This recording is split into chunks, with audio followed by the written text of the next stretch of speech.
Queridos, eu cumprimento a todos mais uma vez com a paz do Senhor e Salvador Jesus Cristo. Estamos aqui mais uma vez para darmos continuidade com os nossos subsídios da nossa EBD, Escola Bíblica Dominical. A você, meu amigo, aqui de Presidente Epitácio ou região, que deseja participar presencialmente conosco, nós temos em nossa Igreja Evangélica Assembleia de Deus, Ministério do Belém, na Rua Cuiabá 146, em frente à Caixa Econômica Federal. E também nós temos na congregação no bairro da Vila Esperança, aonde nós estamos todos os domingos também, 8h30 da manhã, na Rua Antônio Venâncio Lopes, 2034. Você é o nosso convidado especial a estar presencialmente ali conosco. Essas videoaulas não substitui a aula presencial. Aqui é apenas um complemento, é apenas um aperitivo para meu amigo, minha amiga professora da Escola Bíblica Dominical termos um melhor entendimento na sua sala de aula. Lógico que não descartamos a ideia de que você deve ter o livro de apoio, você deve ter a sua revista da escola dominical, se for possível a declaração de fé, se for possível compra um livro, O Peregrino de John Bunyan, que é depois da Bíblia o mais vendido no mundo. E importante orarmos, jejuarmos, consagrarmos, buscarmos a direção do Espírito Santo. Queridos, estivemos estudando a lição passada, que foi a lição de número 2, que falou sobre a escolha entre a porta estreita e a porta larga. A primeira lição falou sobre o início da caminhada. A segunda lição falou sobre a escolha dessa caminhada, como que eu vou caminhar. E a lição 3, então, fala do destino, aonde vamos chegar hoje, que é o céu. Então, a lição 1 falou sobre o início da caminhada, que é apenas o início.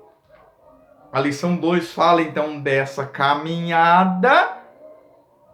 E a lição 3 fala do destino dessa caminhada, que é onde hoje nós vamos estudarmos a lição de número 3, que é como título O Céu, o Destino do Cristão.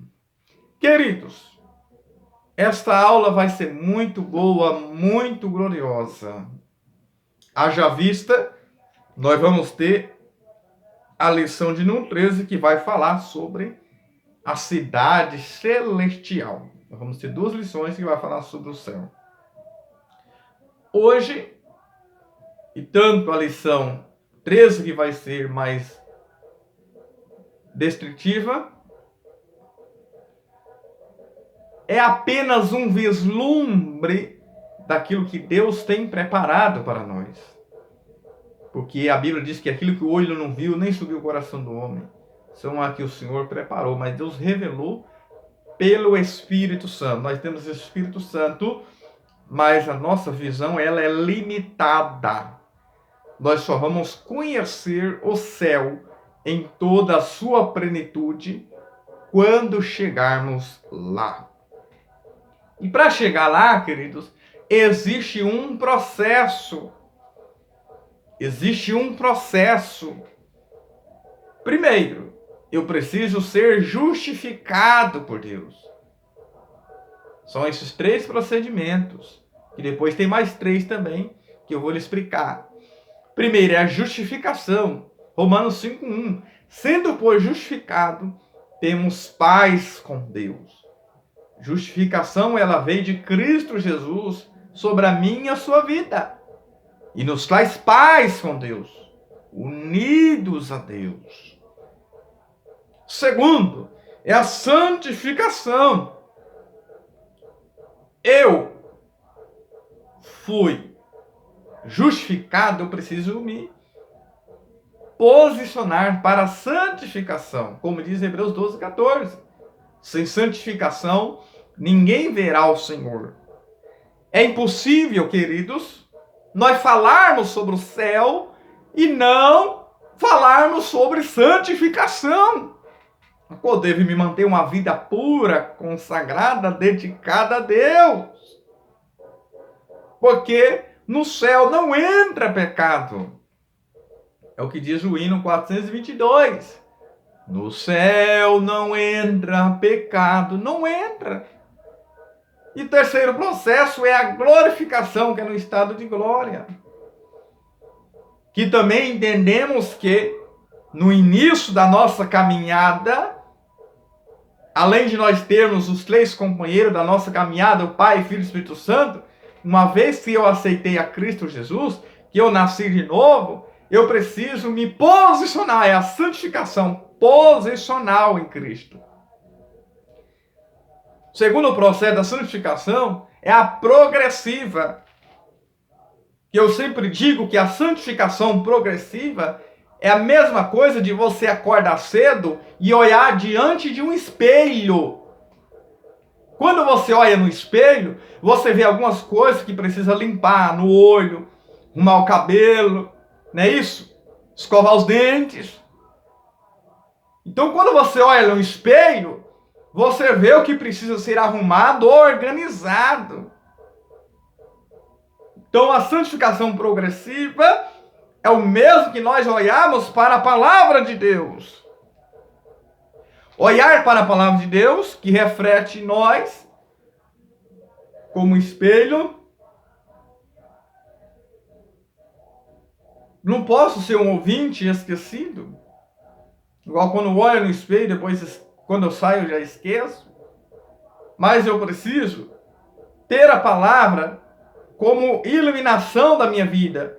A palavra vai me mostrar o que precisa ser mudado, o que precisa ser transformado, moldado na minha vida, com a ajuda do Espírito Santo. A santificação progressiva é isso. Tem que ter uma participação do homem e Deus. É Deus e o homem. Eu preciso me posicionar e Deus vai trabalhando, moldando na minha vida. Santificação progressiva quer dizer, é um processo. Tem pessoas que têm uma mudança, uma metamorfose. E tem pessoas que são mais um processo.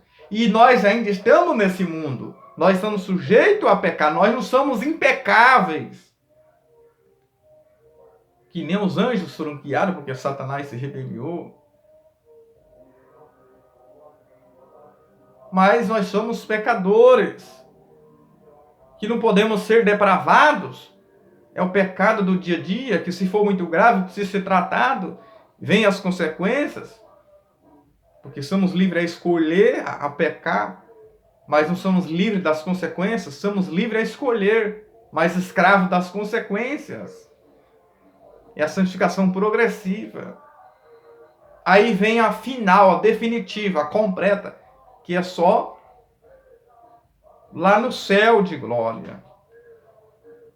Então, queridos, o nosso pastor Edivanir, ele sempre traz algo. Porque nós vamos para o céu, nosso destino não é o inferno. O céu é um lugar eterno com Deus. Mas existe um lugar eterno no inferno. Que nós vamos ter uma lição que vai falar sobre o inferno, o Hades, Seol, que é a sepultura. Vamos ter uma lição sobre isso. Mas eu preciso entender que tanto o céu é um lugar eterno com Deus, quanto o inferno é um lugar eterno sem Deus. Eu sempre digo, a minha preocupação não é aonde vou fechar o olho, mas aonde eu vou abrir do outro lado. Nosso pastor Edivanir sempre ele fala que a maioria das pessoas, que se não existisse o inferno, nem mesmo na igreja elas estariam. Por quê? Porque muitas pessoas estão na igreja porque tem medo de ir para o inferno. E não podemos, queridos, viver uma vida promíscua. De qualquer maneira, de qualquer jeito. Não podemos ser meros frequentadores de igreja. Devemos ser participantes da salvação que é em Cristo Jesus. Não podemos ser chamados meros como tinha-se um ditado popular, é um santo do pau oco. Quantas pessoas que as pessoas olham e falam isso? Fulano é um santo do pau oco. Da onde surgiu essa expressão santo do pau oco? Foi no período da colonização no Brasil. Lá em Minas existia as minas de ouro. E eles deveriam pagar o quinto a Portugal. E eles dribavam as mineradoras e a Igreja Católica fazia esse contrabando com os santos do pau oco. Por quê? Porque geralmente era feito o santo e dentro daquelas imagens de santo era oco dentro. Era oco dentro. E ali eles colocavam o ouro em pó dentro e passava na fiscalização. E muitos não via, mas quando se pegava a fiscalização, eles olhavam aquilo ali, eles viam o santo, mas falavam, estão fazendo contrabando, é santo do pau oco. Eles estão mostrando uma imagem que não é, uma imagem que não é sua. O que é o santo do pau oco? É alguém que mostra uma imagem que não é um fariseu. Veja aquela madeira por fora, que é o santo, e o ouro por dentro. A religião nos cega. A religião faz nós criar a imaginação do homem. Porque aí, quando você vai estudar sobre a Arca da Aliança, veja que é madeira de acácia, que é uma madeira resistente, sujeita a suportar os fungos. Só que o ouro era por dentro e por fora. A madeira fala da natureza humana e o ouro reflete a glória de Deus, é um símbolo da glória de Deus. Então, quando a glória de Deus aparece, não há lugar para a natureza, para a glória humana. Então devemos ter uma vida de compromisso. Não podemos ser os chamados santos do pau oco. Mostrar uma vida espiritual que não existe, que não temos. Para chegar ao céu, não podemos ser meros fariseus ou frequentadores de igreja. Ou apenas mais um que faz a diferença. Queridos, a lição passada falou sobre a porta estreita. Só que falou do caminho estreito também.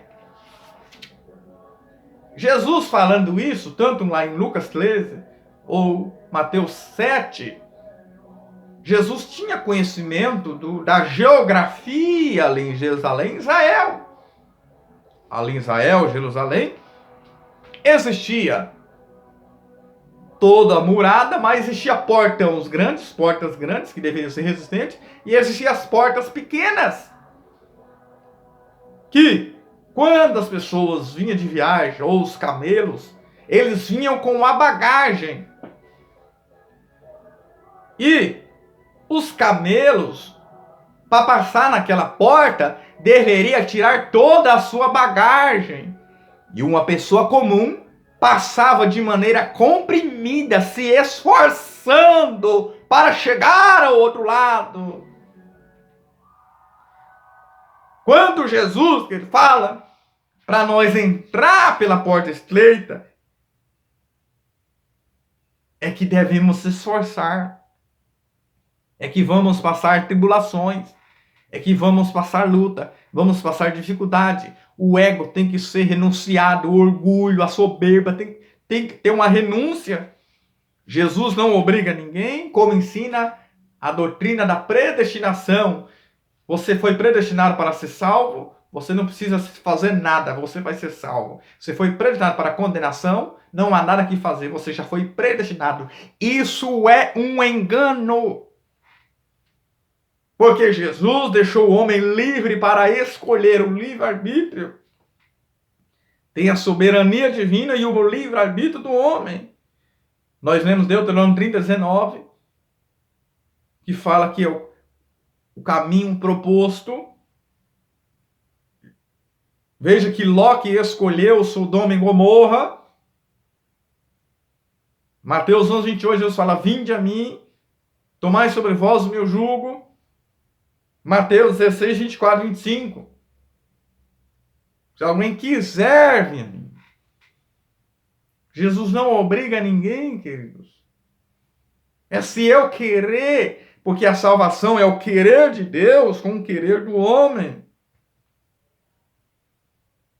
Então, quando nós estudamos a palavra do Senhor, o céu é o destino de todo cristão. É o destino de todo cristão. Nós vemos em Gênesis um Deus criador. Nós vemos em o Êxodo um Deus libertador.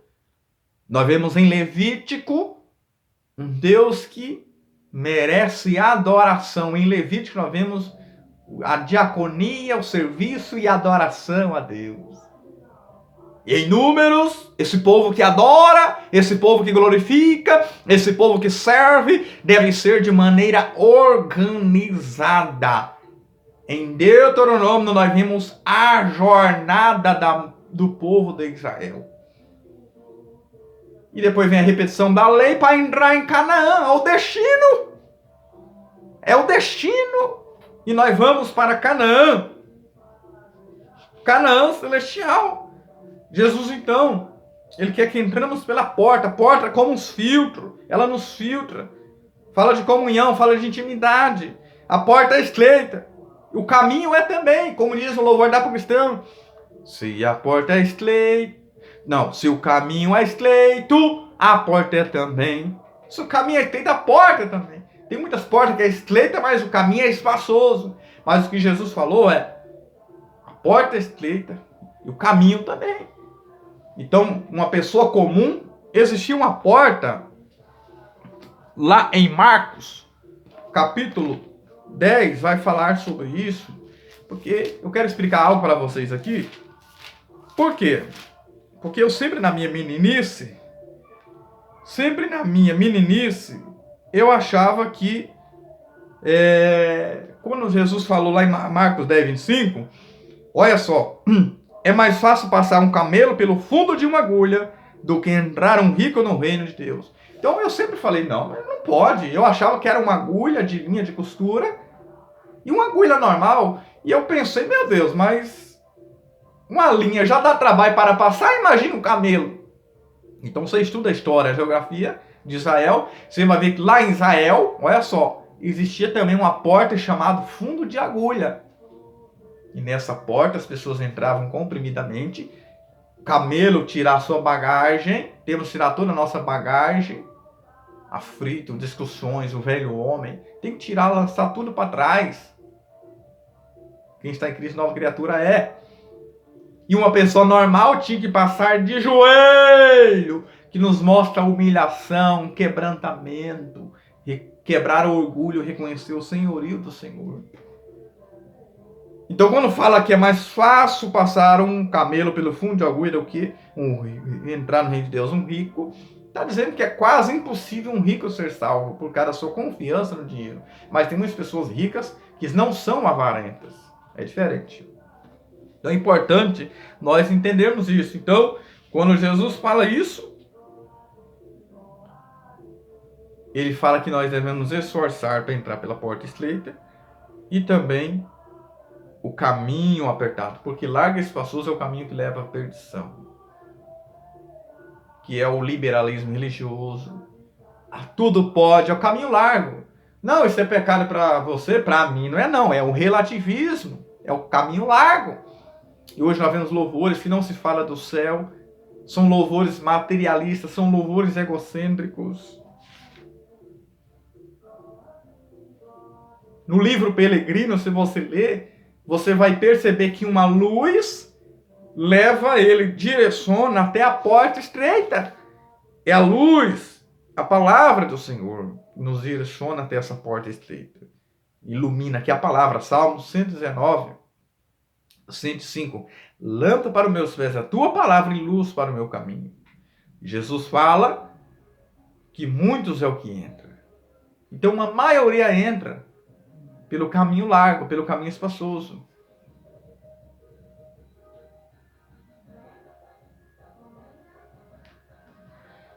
Nós, então, estamos na nossa lição de número 3.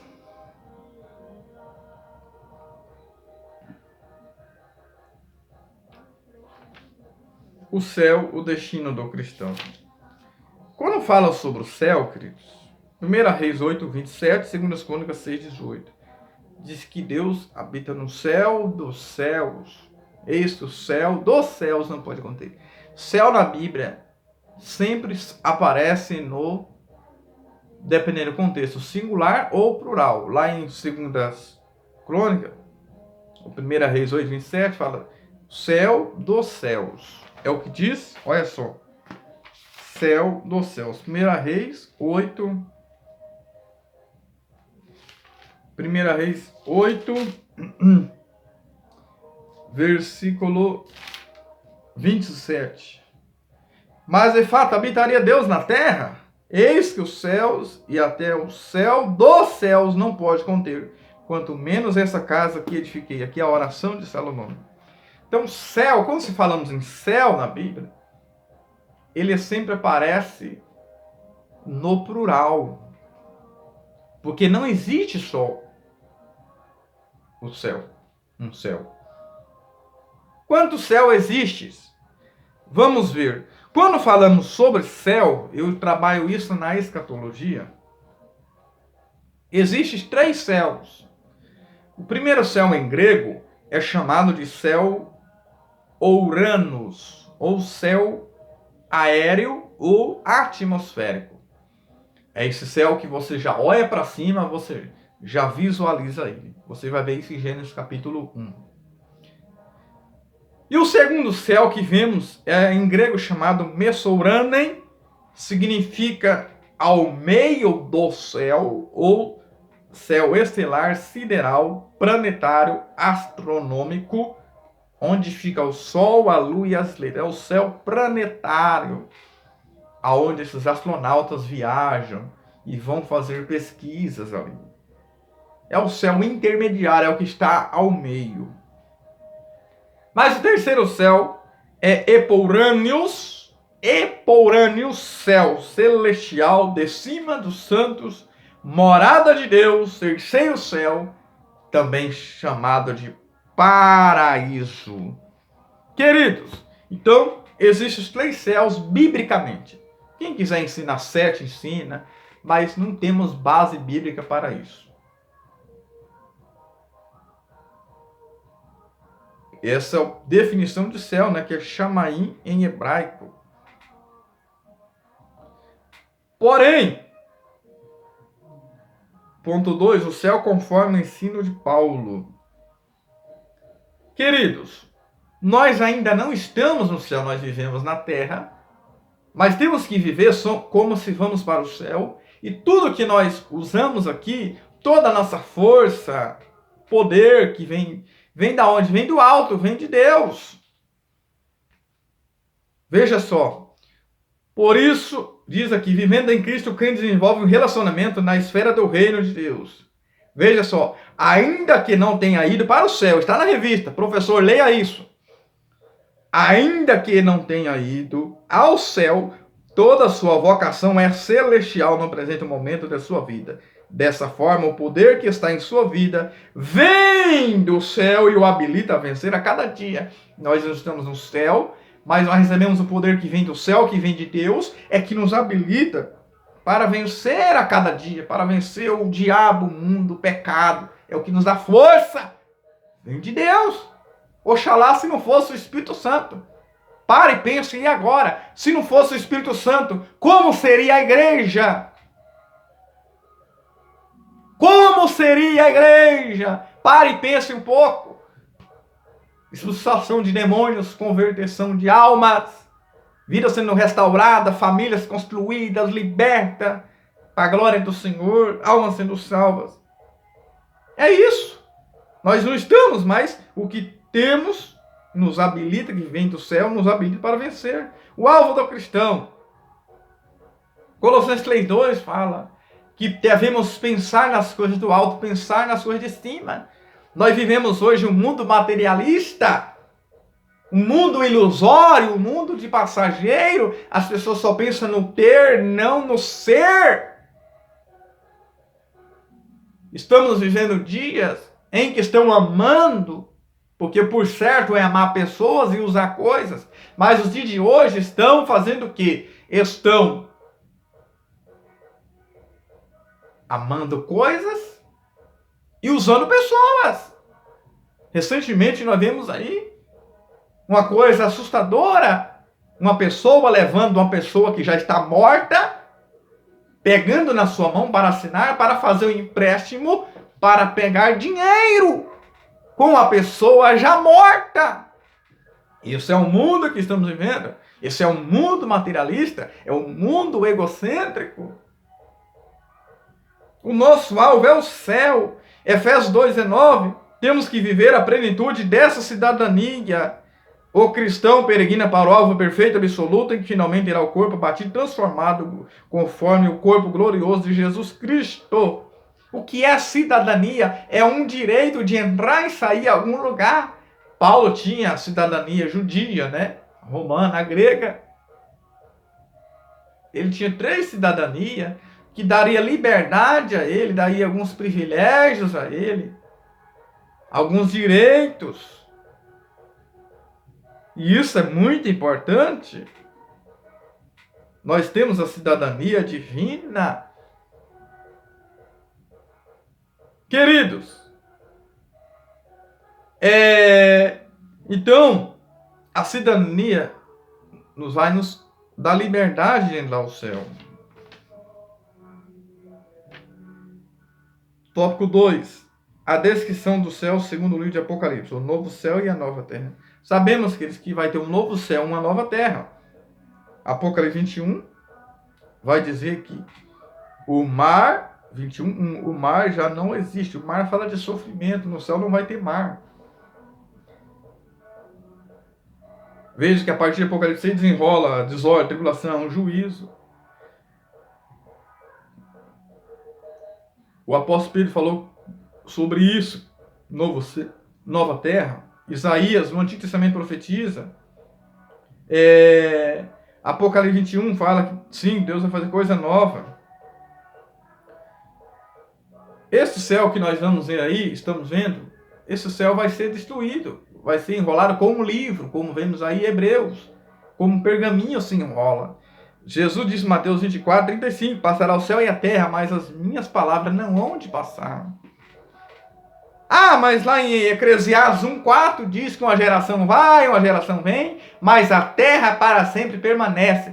Aí os testemunhos de Jeová sempre ensina que essa terra não vai se acabar, que aqui vai ser um paraíso. Isso é o engano. Jesus falou que vai passar o céu e a terra, vai ser destruído, vai ser aniquilado, vai deixar de existir, e aí vai estar o novo céu, o juízo do novo céu e a nova terra. Pedro disse que está reservado para juízo. Então não tem esse negócio de a terra para sempre permanece, como ensina os testemunhos de Jeová. Quando fala lá em Eclesiastes 1,4 que a terra para sempre permanece, está dizendo que sempre vai existir uma terra e sempre vai existir céu. Mas não significa que é o mesmo que nós estamos vendo. Ponto 2. A linda cidade como nossa nova morada. Hebreus 4, 8 e 9. Se Josué lhe houvesse dado repouso, não diria no outro dia. Resta ainda o repouso para o povo de Deus. Resta ainda, queridos, um descanso. Vai receber algo novo. Kainos quer dizer novo. Deus tem algo novo para a minha sua vida. Vai ter um novo nome. Vai receber uma pedra branca, um novo nome também. Tudo vai ser novo. Veja que não vai ter mais tristeza ou sofrimento, ou lágrima vai ser enxugada, não vai ter dor, como diz Apocalipse 21,4, não vai ter depressão, inveja, nada. Veja que João, olha só, Paulo é levado ao terceiro céu, mas João, ele é levado ao céu, ele consegue ver o céu por dentro e ver toda a engenharia do céu, toda a descrição do céu, a porta, forma de cubo, tudo, a engenharia do céu. João recebe a revelação completa do céu. O céu, tópico 3, como fim da jornada cristã. Estaremos onde Deus está. O João 14, ele faz uma promessa: não se turbe o vosso coração, credes em Deus, crede também em mim. Na casa do meu pai há muitas moradas. Se não fosse assim, eu vou teria dito: vou preparar lugar. E ele está nos aguardando. É promessa do Antigo Testamento e também no Novo. Lá temos sobre o casamento na cultura judaica. Enquanto a noiva vai preparar o vestido branco, o noivo vai preparar a casa. Nós somos a noiva e Cristo é a igreja. Apocalipse 22:14. Bem-aventurados aqueles que lavam suas vestiduras no sangue do Cordeiro, para que tenham direito à vida eterna. Ponto 2. As lágrimas cessarão. Não vai ter mais lágrima. Vai ter o repouso eterno. Não é um descanso da cessação das atividades físicas, não, do serviço. Vai ter adoração constante. Apocalipse 19:1-6 fala de um coral. Fala de 4 aleluias, Apocalipse 19. 4 aleluias. Primeiro aleluia é pela salvação. Segundo aleluia, pelo julgamento da Babilônia. Terceiro aleluia, os 24 anciões em resposta dizendo aleluia. E o quarto aleluia, todos os santos, a multidão arrebatada dizendo: louvai ao Senhor. Aleluia significa louvai ao Senhor. Então, isso se dará no céu, no destino de todo cristão, a qual o homem natural, o homem naturalista não entende. O homem natural não entende. Mas o homem espiritual, ele entende muito bem o que é isso. O céu, um lugar espiritual, um lugar divino, lugar da habitação de Deus, e o repouso eterno. É o fim de nossa carreira espiritual. O céu como um destino do cristão, não é de qualquer um, é do cristão, daquele que segue a Cristo Jesus, que faz a diferença. Se esse vídeo foi bom para você, compartilhe com um amigo ou com uma amiga nas suas redes sociais, e que outras pessoas venham ser alcançadas pelo poder da palavra de Deus. Amém.